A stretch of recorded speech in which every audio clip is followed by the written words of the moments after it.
पोट्टे हो, आज आपण बघणार आहोत कम्प्युटिंग स्क्वेअर मेथड। आता बघा ही जी मेथड आहे ही कधी लागणार, जेव्हा तुमच्याकडे एखाद्या याचे फॅक्टर पडणार नाही किंवा फॅक्टरायझेशन मेथड जिथे लागणार नाही तिथे ही तुमची कम्प्युटिंग स्क्वेअर मेथड लागते। आता हिला सॉल्व्ह करताना तुम्हाला ह्या ज्या काही स्टेप्स तुम्हाला माहित असायला पाहिजे। आता या स्टेप तर माहित असणार, पण ह्या आल्या कुठून, ह्या मी काढलेल्या आपल्या पुस्तकात देऊन नाहीये, पण मी त्याच्यातून काय केले सोडवताना बनवलेले आहे। तर थोडशा याला बरोबर फॉलो करायचं आणि याच्याच प्रकारे आपण सोडवत नाही। आता बघा हे जे व्हॅल्यू असतात याला जर आपण सॉल्व्ह करतो इथं जो आहे या x चा जो कोएफिशिएंट असतात याचा या x स्क्वेअरचा जो कोएफिशिएंट आहे तो हमेशा 1 पाहिजे। जर तो 1 नसेल त्याला काय लागते, आपल्याला डिवाइड करून 1 बनवावा लागेल किंवा मल्टिप्लाय करून 1 बनवावा लागेल। तर बघा आता हे जे आहे x square plus 2x minus 5 is equal to 1 ही तुमची फर्स्ट टर्म, ही मिडल टर्म, हा काय आपला कॉन्स्टंट असतात। आता बघा याला सॉल्व्ह करताना काय करायचं, हा जो कॉन्स्टंट आहे पहिले तिकडे शिफ्ट करा, बघा पहिले याच्यानुसार मग काय करू, देअरफॉर हा x चा स्क्वेअर प्लस 2x हा तुमचा कॉन्स्टंट तिकडे गेला काय ना, मायनसचा काय झाला प्लस 5। आता दुसरं काय म्हणतात, divide the middle term by 2। आता जर आपण बघितलं हे जी मिडल टर्म दिसत आहे 2, याला डिवाइड किती करायचं आहे 2 न। आता divide the middle term by 2 taking a square of that answer. आता याचं जे आन्सर येणार किती येणार, 2 डिवाइड बाय 2 1 आलं, याचा स्क्वेअर घ्या आणि याचा जो आता हे जे 1 आलं याचा स्क्वेअर घ्या किती ना 1 स्क्वेअर, आणि त्या 1 स्क्वेअर ला काय करा दोन्ही साइडने ऍड करा। आता बघा मग काय झालं तर देअरफॉर हा x चा स्क्वेअर या 2x ला जशानं तसं ठेवायचं प्लस काय करणे या 1 चा स्क्वेअर याच्यात ऍड करायचा, म्हणजे 1 चा स्क्वेअर इज इक्वल टू हा 5 प्लस दोन्ही साइडला ऍड करणे म्हणजे इथे काय झालं 1 चा स्क्वेअर। आता बघा याला जे आहे आपल्याला काय करायला लागते एका ब्रॅकेट मध्ये। आता एक एकूण याच्या स्टेप सुटलेली आहे, काय करू तिसरी स्टेप इथे काय म्हणता येणार x square plus 2x plus इथे काय करू मेक कंप्लीट स्क्वेअर। हे काय करायचं, याला कंप्लीट स्क्वेअर आपल्याला बनवायचा आहे। आता बघा मग या वेबसाईटला कंप्लीट स्क्वेअर बनवून कसा बनणार, आता हा जो x square plus 2x plus 1 चा स्क्वेअर दिसतोय याला जर आपण लिहितो म्हटलं बघा काय करायचं, शॉर्टकट सांगतो, काही इथं डोकं लावायचं नाही। हा जो x आहे याला जसं तसं लिहायचं, इथं बघा सर्व प्लस आहे म्हणून इथं प्लस, जर मायनस मायनस लिहिलं असतं प्लस, इथं काय दिसतंय 1 चा स्क्वेअर दिसतंय या 1 ला लिहून घ्या आणि बघा x च्या 1 च्या डोक्यावर स्क्वेअर आहे म्हणून इथं काय लिहायचं स्क्वेअर लिहून टाकायचा इज इक्वल टू 5 चा स्क्वेअर 5 जशांत तसे 1 चा स्क्वेअर काय होता 1, 5 आणि 1 किती होणार 6, याला आपण लिहितो म्हणलं काय x प्लस 1 चा स्क्वेअर। आता बघा तुमची चौथी स्टेप काय म्हणतात, टेकिंग अ स्क्वेअर रूट। आता दोन्ही साइडचा काय घ्यायचा आहे स्क्वेअर रूट घ्यायचा आहे, मग काय करू taking square root both side. आता बघा जर आपण याचा स्क्वेअर रूट घेतो इथे काय येणार x plus 1 is equal to, आता जेव्हा कधी आपण याचा स्क्वेअर रूट घेणार काय येणार, एक प्लस घ्यायचं एक मायनस घ्यायचं, अंडर रूट मध्ये येणार 6 चा स्क्वेअर रूट म्हणजे येणार अंडर रूट मध्ये 6। तर काय होणार मग आता हा जो तुमचा प्लस चा तिकडे गेल्यावर काय होणार x is equal to plus minus 6 sorry plus minus under root 6 minus 1। तर आता बघा काय होणार, तर एक वेळा याचे आन्सर काय लिहू शकतो, therefore x is equal to एक वेळा प्लस तर लिहायचं आहे अंडर रूट 6 मायनस 1 और x is equal to minus चे अंडर रूट 6 मायनस 1। अशा प्रकारे आपण याला सॉल्व्ह करू शकतो। हे झालं। आता बघा इथं कोएफिशिएंट कोणतीच नव्हता म्हणून, जर समजा इथं एखादी कोएफिशिएंट असतात तर आपण कसं सॉल्व्ह केलं असतं ते बघू। आता बघा मग एक एक्झाम्पल आहे आपल्या इकडे, बघा इथं काय म्हणते, तर आता एखादी जर समजा इथं कोएफिशिएंट असेल तर काय लिहिता येते मग, जसं एक एक्झाम्पल आपल्या पुस्तकात देऊन आहे 9y चा square minus 12y plus 2 is equal to 0।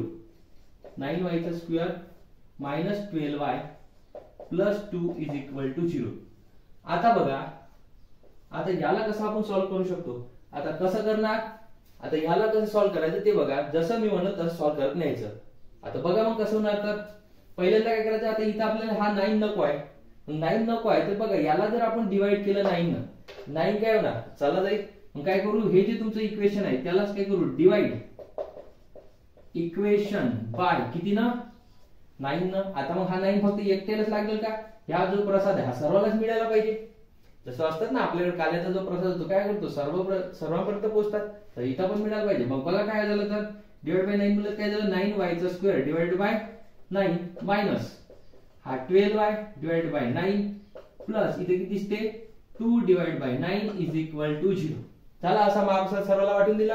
आता महाप्रसाद वाटल्यावर बघा इथं काटाकुटी आपल्याला जमते का, तर काय येणार मग काटाकुटी 9 1 9, इथे आपण भाग देऊ शकतो बघा 3 चा 4 वेळा 3 चा 3 वेळा, इथे भागतात नाही जर जशांत तसं देऊ, म्हणजे काय झालं 2 मायनस 4 बाय 3 सॉरी 2 नाही y चा वर्ग मायनस 4/3 आणि चा y प्लस इथे काय दिसते 2/9 इज इक्वल टू 0. आता बघा पहिल्यांदा काय करायचं, हे जे 2/9 याला इकडे ट्रान्सफॉर्म करून म्हणजे काय होणार, देअरफॉर y चा वर्ग मायनस 4y/3 प्लस इथे काय दिसते 2/9 म्हणजे किती होणार, त्याला तिकडे ट्रान्सफॉर्म मारले तर प्लस नाही इज इक्वल टू मायनस चे 2/9 झालं. इथं मायनस चे 2/9.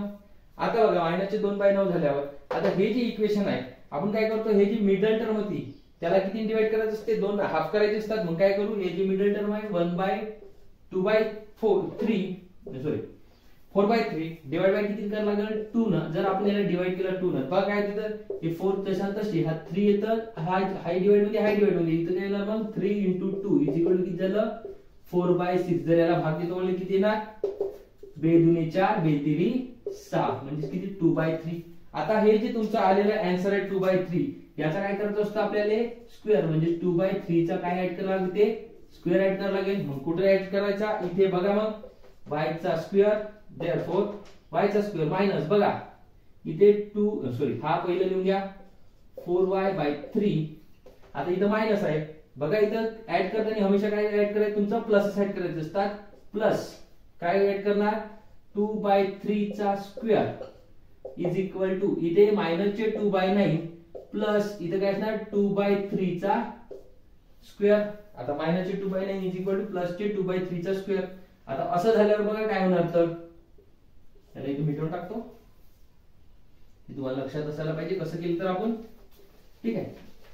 तुम्ही इथं थोडंसं लक्ष द्यायचं आहे, बरोबर करायचं नाही तर इथं चुकतात.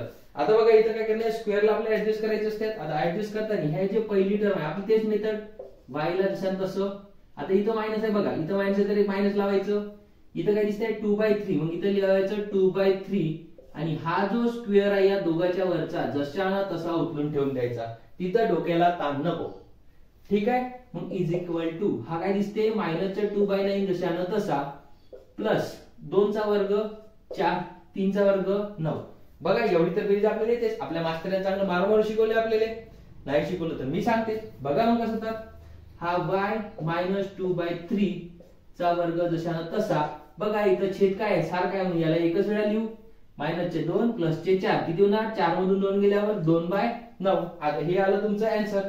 आता बघा याला थोडस इकडं काय दिसते, तर स्क्वेअर आहे, काय करू स्क्वेअर रूट घेऊ म्हणजे काय येणार taking square root both side. आता दोन्ही साइडचा स्क्वेअर रूट घेतल्यावर काय दिसते बघा, तिचा स्क्वेअर रूट गेल्यावर y minus 2/3 is equal to याचा जर स्क्वेअर रूट घेतो म्हणजे काय येणार अंडर रूट म्हणजे 2/9. आता ह्या 9 काय आहे स्क्वेअर आहे कितीचा 3 चा, मग त्याचा स्क्वेअर रूट काढू शकतो आपण. y minus 2/3 is equal to किती ना अंडर रूट 2/3. आता बघा हा जो तिकडे आहे तिकडे चालला जाईल, मग प्लसचा मायनसचा तिकडे गेला काय येणार y is equal to under root 2/3 plus 2/3 किती आलं. अरे इथं थांबा, आपल्या इथं प्लस मायनस लावायचं राहिलं, प्लस मायनस. बघा मग काय होणार तर प्लस मायनस. आता इथं 3 3 सारखा आहे म्हणजे काय झालं y is equal to under root 2 plus 2 divided by किती ना 3 छेद सारखा होता म्हणून.